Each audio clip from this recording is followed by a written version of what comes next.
Good day, everyone, and welcome back to Let's Play Star Trek Online. My name is Avaglo, and with me once again is... Megalomaniac, hello internets. Good day.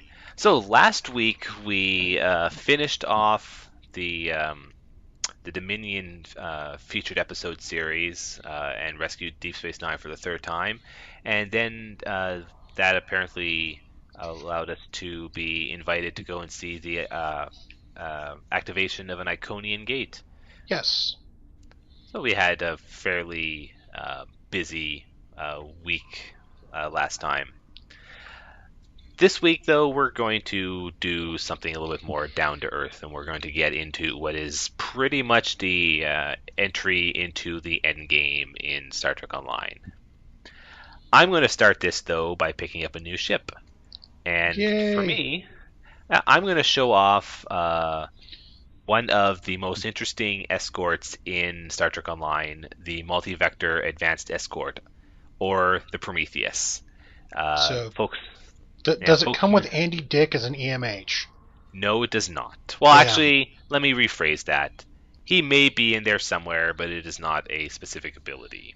Because if I could get Andy Dick talking to me in this game, that would by buying that ship, I would click the purchase button right now. You can, in fact, get a holographic science officer as a bridge officer, and it's pretty cool. In fact, you can get two different ones, if I remember correctly.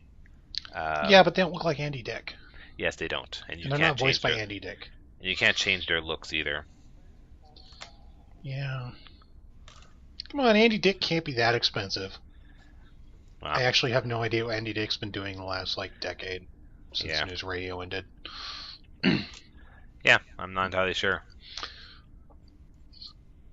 Some mysteries better left unsaid. Or solved by going to Wikipedia. I Well, will do, because I'm not, getting a new ship. yeah. While you're doing that, I'm going to get my Prometheus set up here. So the cool thing about the MVAM is that it comes with the that titular ability, the multi-vector assault mode as a special ability. And what that allows you as the player to do is you can split the ship into three different ships, and the other two ship parts will be controlled by the AI, while you control one of the three modes chosen by yourself when you activate the ability. One is like it's kind of split. Each one of them is kind of split between the various ship types. Like one of the MVAM modes is kind of cruisery. One of the MVAM modes is kind of escorty. Well, kind of sciencey, and the other one is very escorty. So and if I remember correctly, they each also have the cooldown to use the ability is different for each ship part. So like the cooldown for like if the escort version is separate from the cooldown for the science version. Hmm. Plus, it looks cool. It looks real nice. And Andy Dick has been in nothing really that important. Oh, Though in 2011, he was arrested for public intoxication. oh, that's not good. Yeah, well, get drunk, public. Happens Yeah, sometimes. yeah. It's not good stuff happens. Nah. Apparently, he was also, in 1991 in a commercial for Sonic the Hedgehog. I didn't know that. Really? Yeah, I'll have to look that up later. I'm sure it's hilarious. That's amazing. All right, so Yep. ready that starship. Uh, the because the MVAM Prometheus is basically a remodel of a ship type that was already in Star Trek Online. You can also change its change its parts. Do I? Oh, I do have the Hephaestus stuff. Uh, that the Hephaestus was a what used to be a C-store version, but then when they added all the fleet stuff, they made it the fleet variant skin. Hmm. But because Because I yeah, it had was already tier purchased, 5 in anyway, so. yeah. So, oh yeah. So you can. One thing that's nice is that with the Prometheus being a 4 nacelle chip, you can actually choose what type of nacelles independently, like the top nacelles and the lower nacelles. Hmm. Oh, he's a downloadable character in the PlayStation Network game Pain, in which you Oh, fling a human being through a slingshot to cause them oh pain and right. earn points. Yeah, and that I was seeing the other day that that game is going to end up being a free to play on On PlayStation. PS4. Yeah. Well, actually, I think it's going to stay on PS3, but yeah, they're going to make it a free to play game. I would pay extra money to be able to fling Andy Dick through a slingshot into things in a video game. In real life, but in a video game's probably not kind of homicide. Um, All right, now that's some nice design. All right. uh, I'm just Okay. gonna lament the loss of news radio 10 years ago. Actually, 99, almost 15 years ago.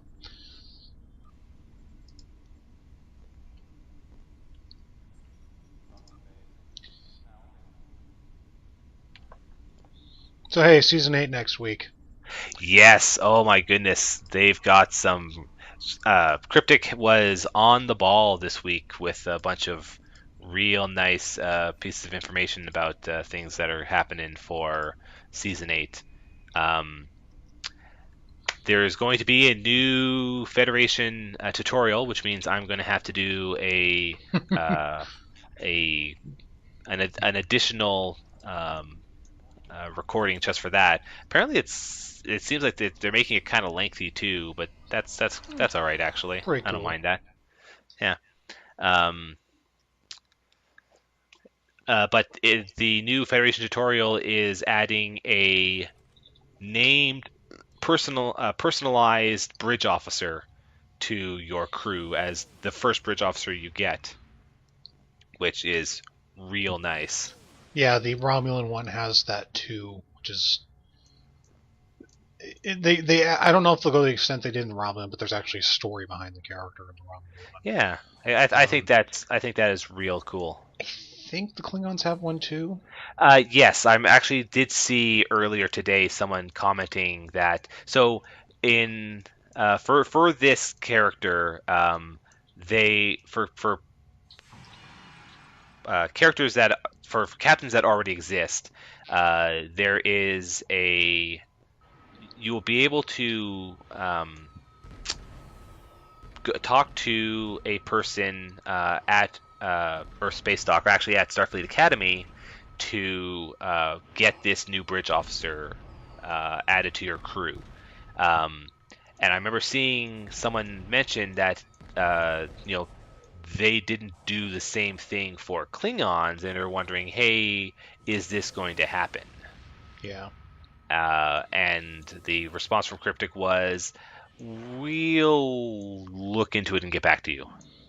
Yeah, well, the Klingon one was probably only added when the Klingons got a leveling 1 to, you know, Yes. 150 set. Yeah, So it'd pretty just be much. like old PvP Klingons that don't have it. No, I think it was added as part of the new Klingon tutorial as part of the as part of Legacy of Romulus. Yeah, that's what I was talking about. Yeah, but yes. All right. So now that I am all set up and configured here, let's actually talk about what our first mission today is. So the end game stuff in Star Trek Online is based around the Borg. which, Go figure. go figure. Well, the first end game stuff that you will see is based around the Borg. So we're going to do a few missions today that will introduce us to the new threat of the Borg. So the first thing we're going to do is we're going to go to the battle group, which is stationing just outside of the space that the Borg is gathering strength in, and prepare to do battle with them. This mission is basically just a breadcrumb. It brings us to the... I am totally not flying where I'm supposed to be flying. That's kind of weird. Whoops. Yeah, the auto travel thing got kind of confused. Whoops.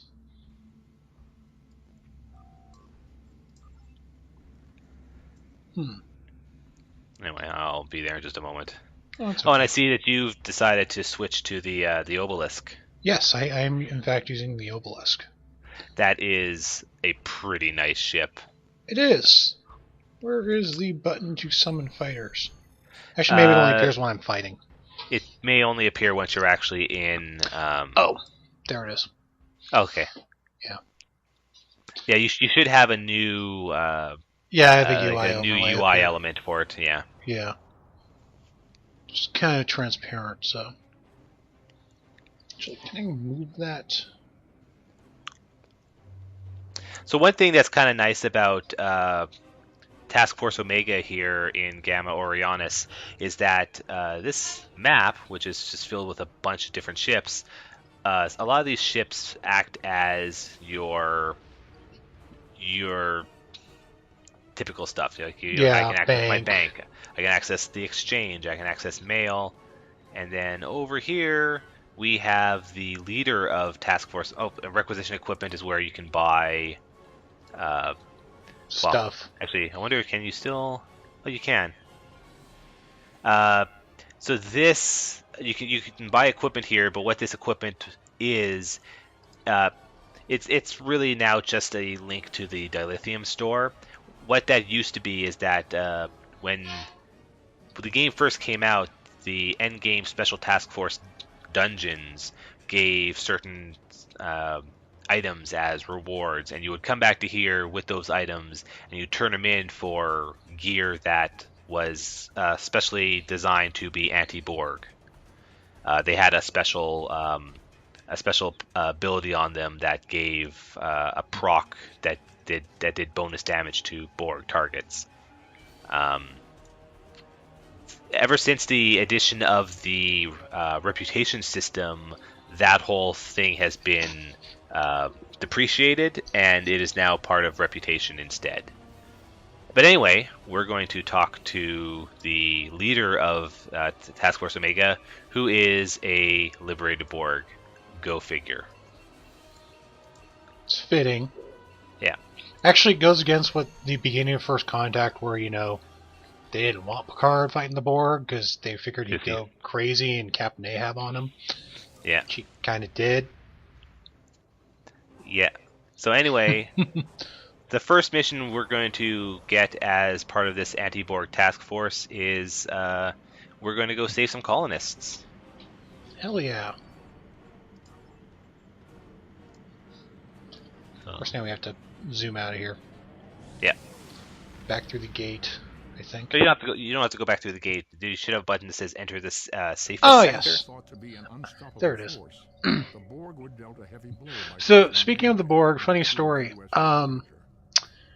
There's the Doctor Who Star Trek Next Generation crossover comic. Yeah. I'll wait until Spock finishes, unless he's already finished for you. And he's about halfway through. Oh, okay. Relentless, remorseless. What the Borg cannot assimilate, they will destroy. Alright, he just finished on my end. Okay. So, I got it from my library this week and read it. Of course, I found out I read half of it. The second half. Ah.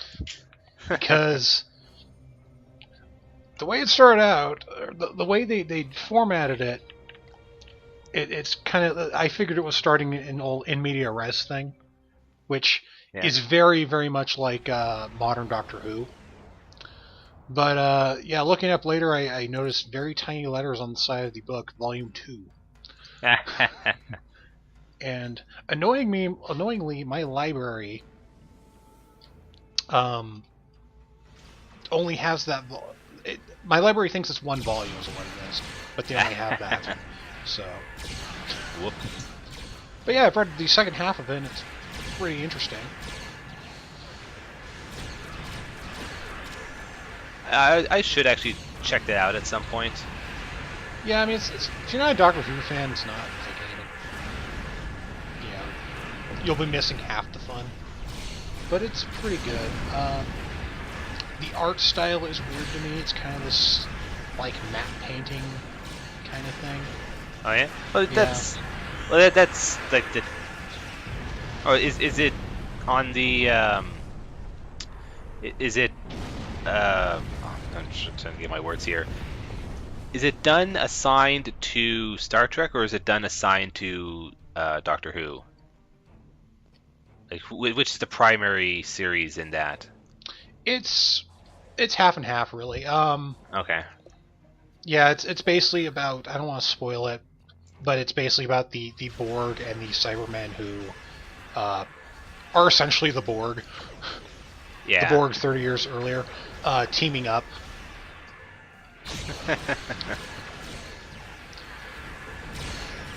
Because I'm trying to remember the art stuff because it is all IDW, and I'm trying to remember. I haven't which read one. either of their Doctor Who. I haven't read any of their Doctor Who comics aside from this, so I don't know if it's like that. The few Star Trek comics I've read, it is not like any of them. Really? Yeah. Huh. As far as the art goes. Alright, well, if you've seen the art style of their Star Trek ones and it doesn't look like that, then it probably is. Yeah, it's well, the only ones I've read, I've looked at some of the like Into Darkness prequel stuff and Countdown, and it doesn't look like those. But I don't know if the Doctor Who comics look the same or not. I haven't even looked at any of those. Neither have But I. those guys have a wide range of art styles. Yeah, available so they to them. might Like, have I've just done seen- something special with this. It Yeah. makes them look like the actors, but it doesn't. It's not bad art by any means. It just doesn't mesh with me. Okay. But the story's fun, so I'll try to track down the first volume at some point. Yeah. And probably let my library know that they should mark it. Yeah, probably. But yeah. So anyway, this mission also introduces the main thrust of this set of missions as well, and part of a little bit of the overarching storyline of STO, which Cryptic has kind of ignored lately. Which is the whole the Undine really don't like the Borg, and Go figure. yeah, and like they are here for a reason that is related to the Borg.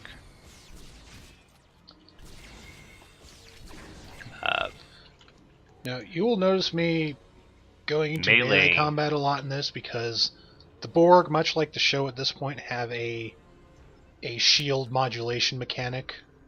Yep. You can get a free item which will remodulate your weapons. Yeah, you can just if you bring up your replicator. Yep. It's just right here. Frequency. I need to actually buy one right now. But in fact, rather than deal with that, I'm just going to go use good old-fashioned kinetic force. Okay, if you want to do that, I'm going to get around to equipping the remodulators on me and my bridge officer. Actually, that's a good point. I will give my Bajoran terrorist a remodulator. A Q-32X space modulator. The Borg will not adapt to... Yeah, they won't adapt to physical damage. And they adapt to energy types independently of each other. I should probably... Yeah. There we go. Yeah, I generally have had success just hitting them. Oh yeah, because your melee weapon is considered physical damage. They don't they don't adapt to it. And I have that rank 10 Psi staff thing from the Halloween mission, or Friday the 13th mission, as it was. Ah, yeah. I think we got... Yep, there's one over here. Which, of course, begs the question why in the show they just, replicate a bunch of machine guns and go at it. Or why they didn't just make more iMods. Yes.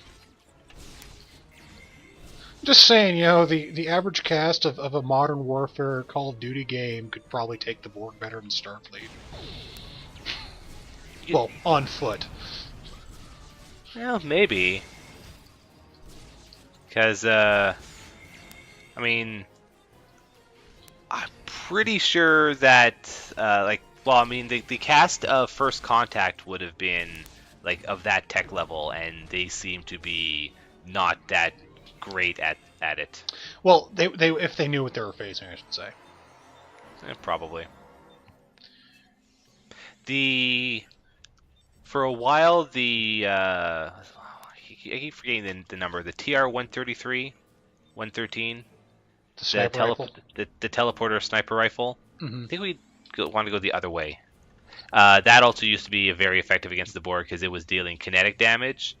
I think it deals phaser damage now, but it could still be kinetic. Sad.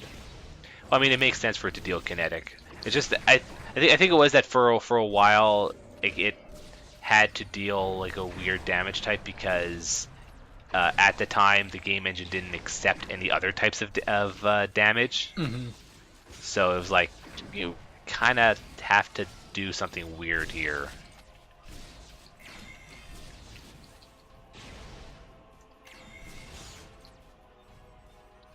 So the way the Borg adaptation works is that it's a chance per attack animation. So that way weapons the auto firing weapons the assault rifles or the Gatling guns don't just automatically adapt instantly. I like how I'm completely fine after you orbital strike them. Yep. And I was right in the middle. Yeah, because it's Starfleet has the best friend or foe technology. Yeah, it's a directed attack. And the way adaptation also works is that it's basically a hidden value on your captain, so you can actually use the remodulators even if you don't have adaptation on you to reset that value. So that's pretty handy. The Borg remodulation only applies on the endgame level Borg, though. All the Borg that you see the tutorial ones didn't do it. And yeah. I don't think...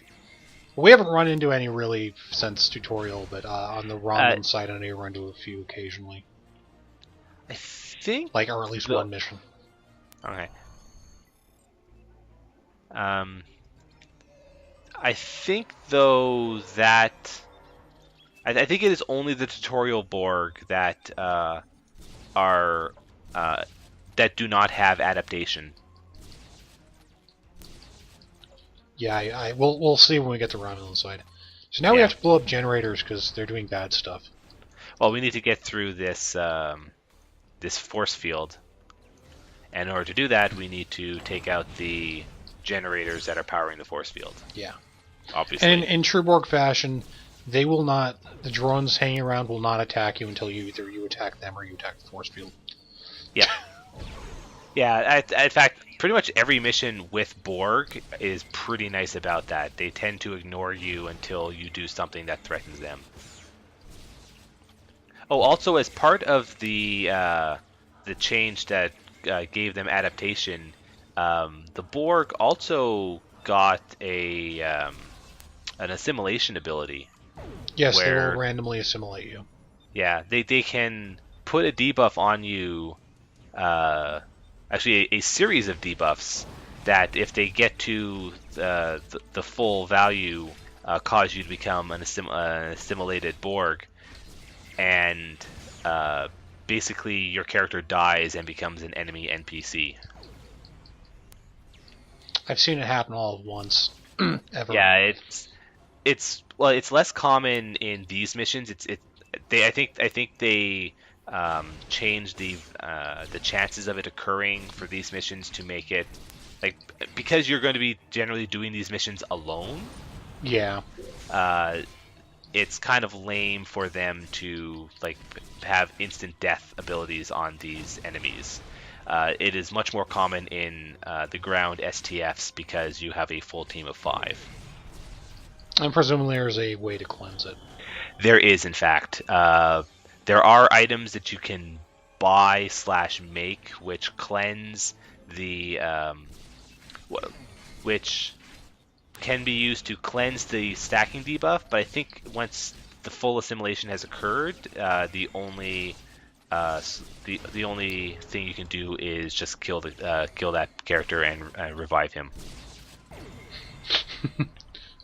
No, sorry, Captain Crowder. We're gonna have to kill you and bring you back to life. Yeah, it's the only way we can make you better. It's kind of weird. I'd have to look up and check. I can't remember if there is a way to cleanse the assimilation. I think there is. There probably is before it happens, at least. There's definitely a way to cleanse it before it happens. I mean, they can fix it in the show. Yeah. Because of that one stupid episode of Voyager.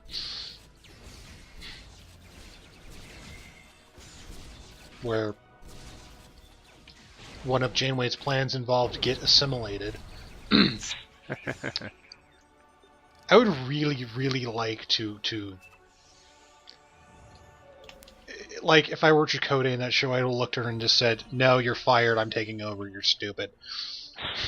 Because at no point should get assimilated be a vital part of your plan.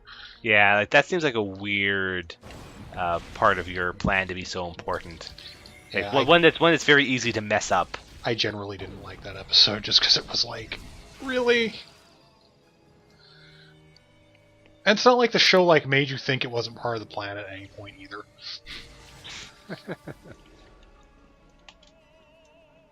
We're looking for the last colonist. Who's right here?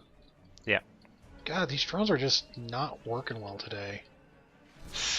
Maybe they're on strike or something. The collective unionized. Yeah.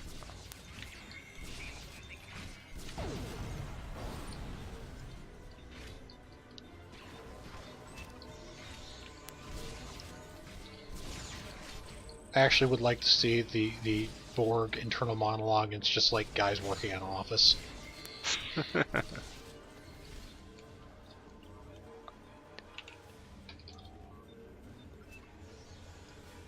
Okay, so now we need to download important files. Yeah, it should just be. Well, something's shooting at us now. The Undine are bombarding the planet from orbit. Actually, at first I thought that was you. Yeah, but then, it's too many of them at once.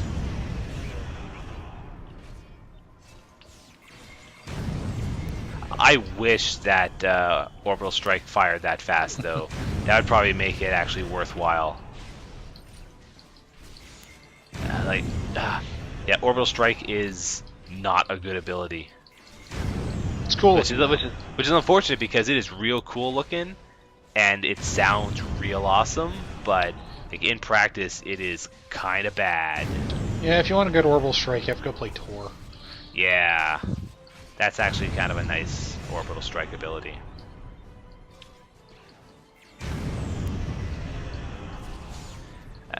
But it's also a nice Orbital Strike ability because it has a low cooldown. It's not very damaging, but it's pretty great for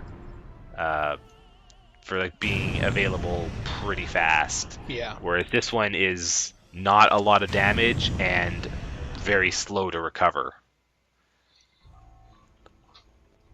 Oh, it's these weapon platforms that we're shooting at the ground. Now we have to go stop them. Yep. By blowing them up.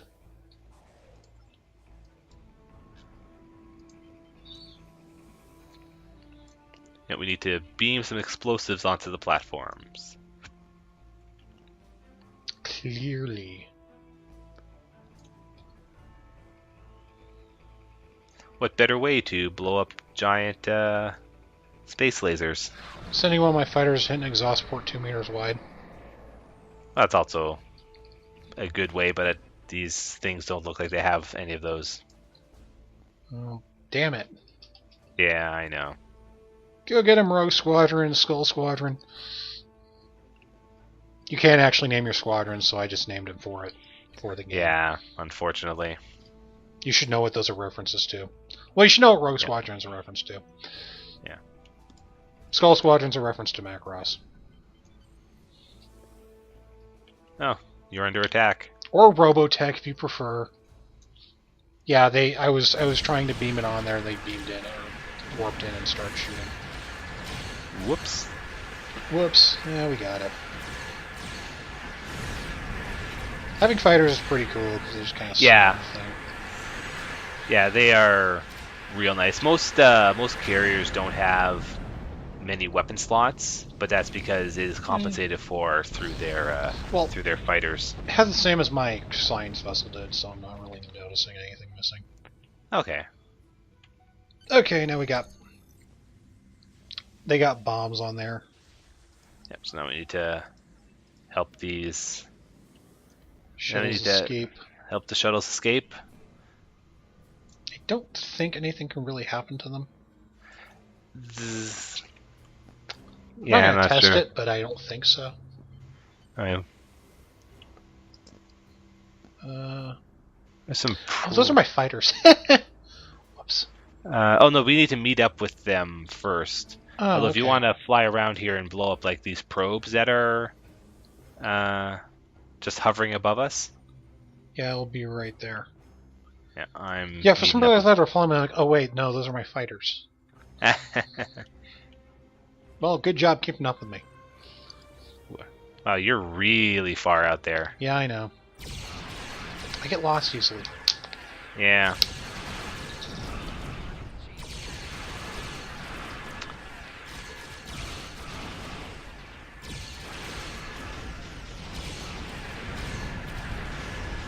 Actually, now would probably be a good time to show off the MVAM separation. So, go for it. Alright. So yeah, so there's 3 different abilities for the MVAM, which basically is you selecting which of the 3 sections of the ship you want to take over. Yeah, I can't remember which ones. Yeah, so Alpha is basically the carrier version, Bravo is the escort version, and Gamma is the science version. So I'm going to split into the escort version. For the most part, all the separation abilities, the MVAM and Salsa separation, which is available on the max level Galaxy class, yeah. All they do is they provide stat modifiers and cause the other ships to become AI pets. As people probably notice, this ship is much more mobile now that I've separated from the other 2 sections. For the saucer separation Galaxy, it causes the Star Drive section to become basically an escort, but it allows you to keep all your weapons. And the same is true with the MVAM. Regardless of where the weapons I've equipped would logically be on my ship,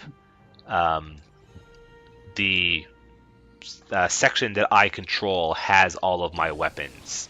And then the other 2 sections just have generic phasers, which is a little on the goofy side, but it honestly works better for the game as a whole. Yeah. So we won. Yep. We saved the day with the colonists.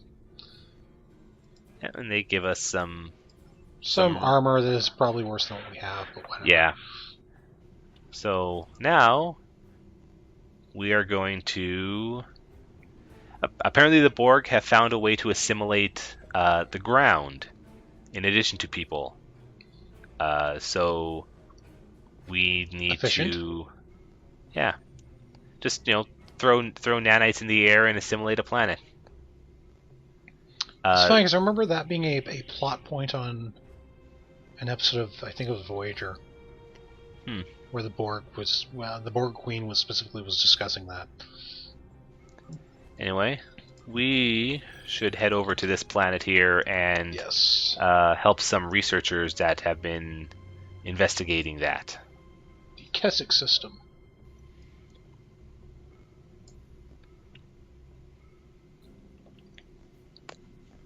And on my way, I'm just gonna sell some stuff. Seems like a good idea.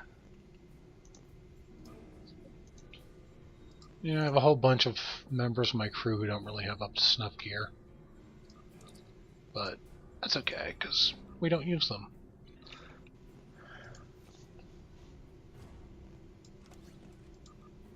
Okay.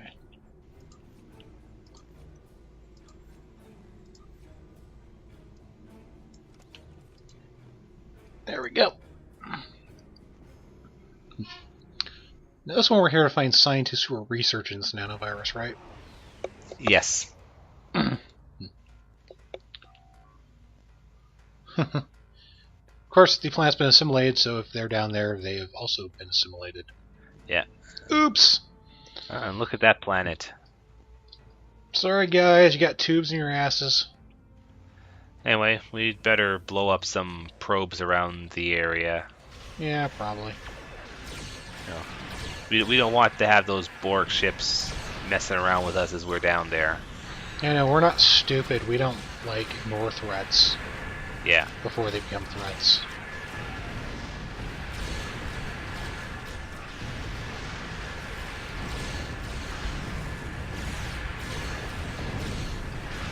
This does play much differently with how the Borg stuff went in novels, but from what my understanding anyway. But that's okay, because that was weird. Well, I mean, I didn't read the novels. I read synopsis of it, but essentially the Borg are spoilers for Star Trek novels if you care. They're the result of an old hive mind race that had to, like a survivor of it had to basically start the cybernetic implant thing to survive after being shunted back in time millions of years or something like that. That is a... I think I've seen 3 different origins of the Borg. Yeah, there are many origins of the Borg. If I remember correctly, the Star Trek manga has one where Kirk and the Enterprise get basically transported by a method that's not too dissimilar from what happened to Voyager to this planet, and they are basically demanded to help them save the life of this alien queen, and it ends up involving cybernetics, not really to anyone's desires, and then it sort of ends with the Enterprise being transported back to where they came from, and a shot of the Queen being the Borg Queen. Mm-hmm.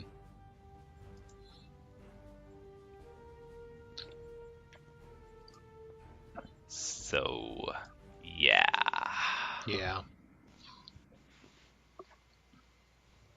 Yeah, the novel was weird, and apparently at that point in the novels, the Borg themselves had gone all screw trying to assimilate everything, let's just blow it all up.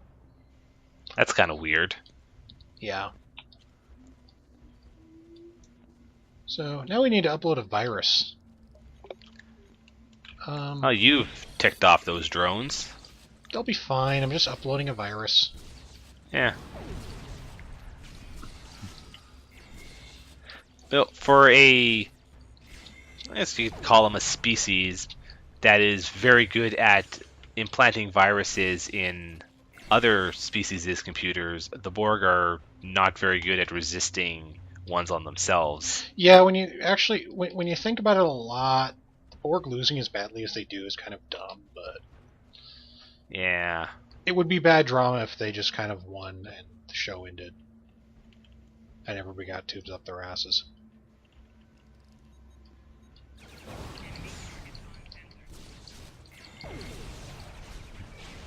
The new endgame Borg are definitely tougher than they used to be when I reached max level on my first character. Yeah, they look cool still. Yeah, they still look like pretty. the First Contact Voyager look more, which is of course just a result of 10 years advancement in makeup effects technology on a larger budget.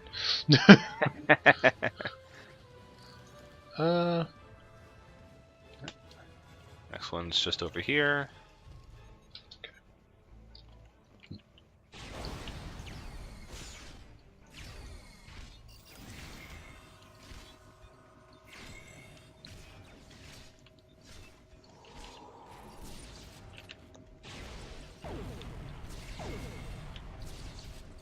But yeah, this game does tone them down, but I guess it's kind of necessary because... Well, it's kind of necessary in the sense of because of how many Borg they are having you face. Yeah. Like, if they made them like smaller groups, but each encounter was more involved, then they could probably get away with them being significantly more powerful than they are. One thing that we're going to have to do at some point, though, is definitely show off the ground STF missions, which, on one hand, I really don't want to do because the ground STF are kind of bad.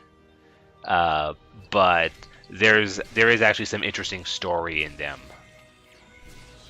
Yeah, well, if nothing else, we can get into a group, suck it up hard, get all the comments calling us noobs. Yeah. Well, you know what to do, so... Yeah, I know what to do at least. I've honestly never done those. I've only done the space ones, because... The space ones are better. Being totally honest, I really don't care about the ground game. It's better. Like, it is way better than it used to be. Yeah, but I still don't really... Yeah. Just any general thing, when you were asking me what I like about Star Trek, it is ships blowing up. Yeah. I mean, interesting story, too, obviously, but ships blowing up, not ground combat. Yeah. The space combat in this game is so good, and the STFs do a pretty good job at giving you interesting mechanics to go alongside of the interesting combat. Yeah, and I mean we've had people who've said, I tried playing this game, but the ground combat just kills it for me. Which is kind of a shame. It's a shame, but it's understandable. Yeah.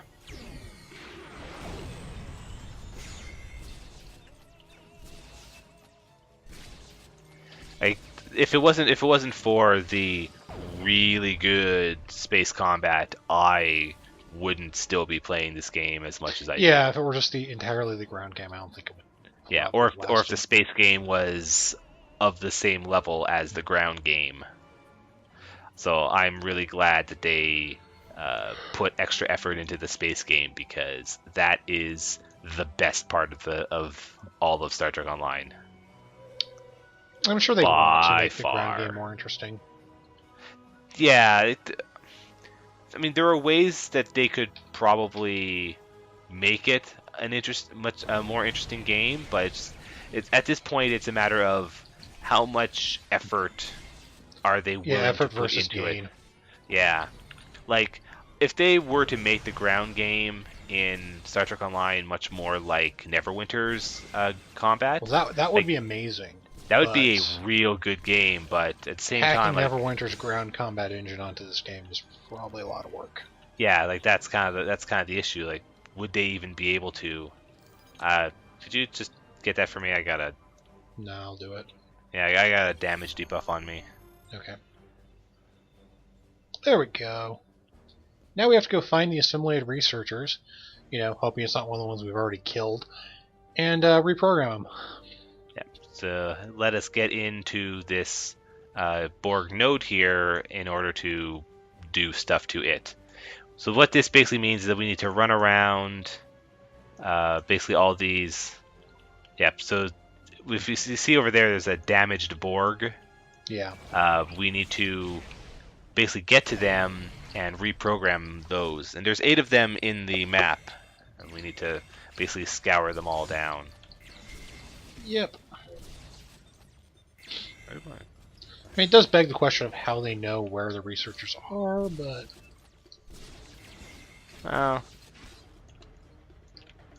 Oh well. Oh dear, something weird seems... So... Okay, there we go. Yeah, you have to beat them up a bit first, then scan them. Yeah. Or reprogram them. Yeah. There we go. So now that one can be reprogrammed. Yeah, I just did. Eh. There's another one over here. There's another one over here. Right. So there is.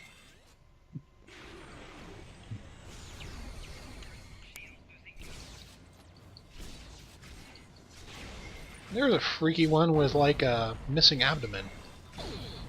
Yeah, like some of. I think they added a few new designs for the Borg This when one they. right here is pretty creepy. Yeah, I think they added a few new designs when they rebuilt the enemy encounters. It's been deactivated. You can stop. You can stop bashing it now. It's I all right. can, but you can never be too careful with the Borg. Yeah. All right. There's another one over here. Yeah, they're all these like little alcoves. Yeah, because your bridge officer tells you that they are all regenerating, so that lets you know that hey, you need to look in the alcoves for them.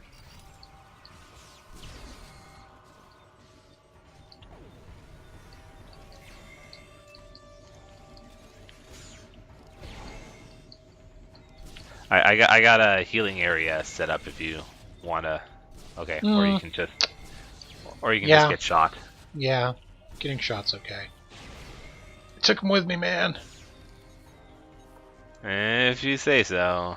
Oh, come on, you know it's not a Let's Play night if I don't die at least once. Alright, that's another one down. This is a dead end, so I think it's a dead end. No, we can walk through here. here. Oh no, we can crawl through here. And there is, in fact, another damaged one right there. Yep. Convenient.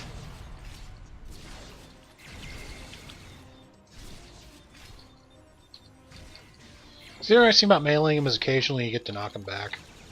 Yep. That is also pretty handy, to be honest. Reprogram him.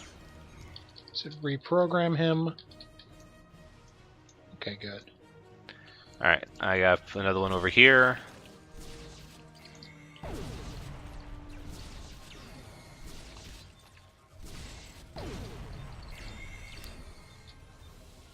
There's that one. I think there's one just over there.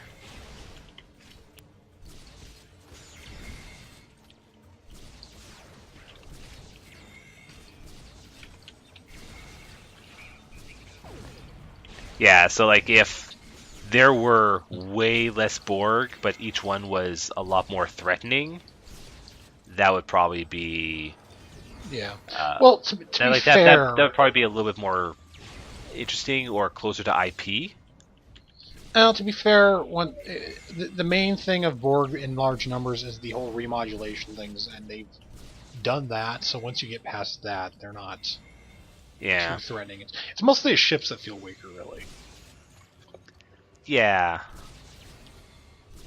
Like, in canon, 39 Federation ships couldn't bring down one cube. So. And here's another damaged over here.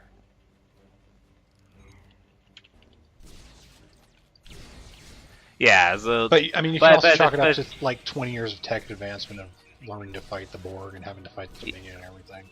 Yeah, because I mean, this is also after Voyager, where they came back with a bunch of specifically anti-Borg tech. Yeah. I think the last one Yeah, I think the last one's just over here.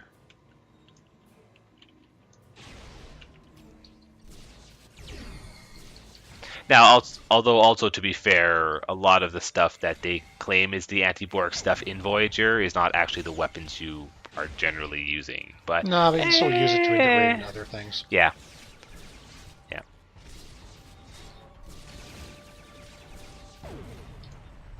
Yeah. I don't need to know exactly how the phasers work, just they do work. Yeah. Come here, you Borg. I do, though, still kind of wish that the iMod was a weapon option.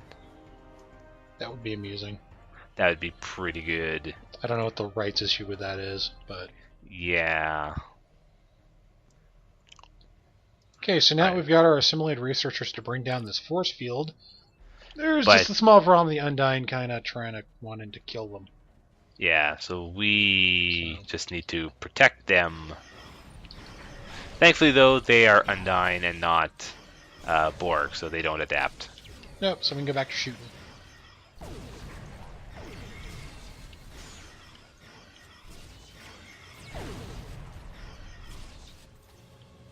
So, in amusing things, I'm pretty sure the Undine in this game look better than they did in Voyager as far as CG models go. Yeah. Or about the same. I think they do, yeah. Again, I can't harp on it too much because that was 95, 96. Something like that, yeah, man. It's been a while. Let's see, I was in 9th grade. I guess 97. And if you're wondering why I knew off the top of my head that I was in 9th grade when they showed up, it was because I used Scorpion for like some kind of like English plot analysis project I had to do. Just it was like when we were studying the story structure, climax, everything. I'm like, okay, I'll just use Scorpion because I just watched it. Sure. In 10th grade, I did a book report on one of the X-Wing novels. So. Really? Yeah. Teacher didn't care what kind of book you use, just someone else on the book. Yeah, fair enough. Like, okay, I'm reading the X-Wing novels. I'll do the one I'm reading. Yeah, those novels were pretty good as well. They were. I tried reading one of the latest ones. I don't know if it's like I couldn't get into it or just wasn't in the mood to read a book at the time, but there definitely was a slip in quality when they changed the writers. Like basically once they finished like that first serious arc. Yeah, you didn't like the Aaron Olson ones as much, is what you're saying. Yeah. It was one by him. It was actually a Wraith Squadron book. I enjoyed the Wraith Squadron books back in the day too, but I'm not gonna say like they were all bad. In fact, I think that, I like the. I don't think there were any of them that I didn't like, but yeah. There were definitely ones that. No, I think part of it is just like I kind of fell out of the Star Wars novel story meta plot stuff a while back, and kind of basically stopped caring. And the new book is set after that. It's just like, I can't get into this. I don't know what's going on. I vaguely know what's going on. It's the type of thing where I think they've basically gone on too long with the same characters. I mean, it'll be remains to be seen what happens now that Disney's got doing movies again. Yeah. But it's the type of thing where it's like I know they can't, but I honestly would have liked if they like killed off Luke, Luke Skywalker, Han Solo, and Princess Leia. I mean, they have been focusing more on their kids. Break. Just have a clean break. Yeah, and I don't mean like brutally kill them. I mean like just jump forward in time when they're dead. Yeah, just have them not be factors anymore. Yeah. Which to be fair, the Legacy comics did do that. Yeah. I mean, I can see the value in that, to be honest. But to be fair, there are probably fans who really like these comics still. Yeah.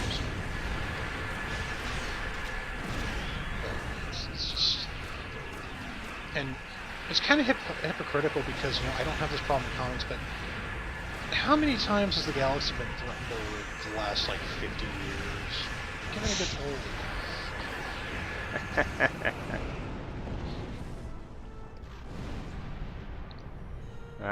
Once you've had one galaxy saving, where you can't go down from that.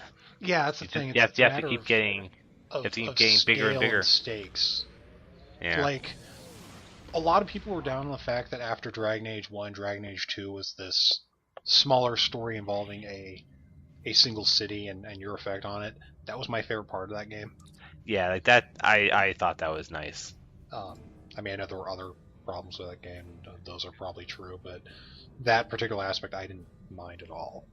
So, anyway, yay, we saved the researchers, got our data. Yeah, and we've developed. Yeah, we've developed a bit of a cure to the Borg virus, and save the day. And that'll pretty much be it for us for this week. Yes. Next time, State of Q. You get no points for guessing who gets involved in that episode. Yeah, look forward to it. Yep. Bye, everybody. Bye.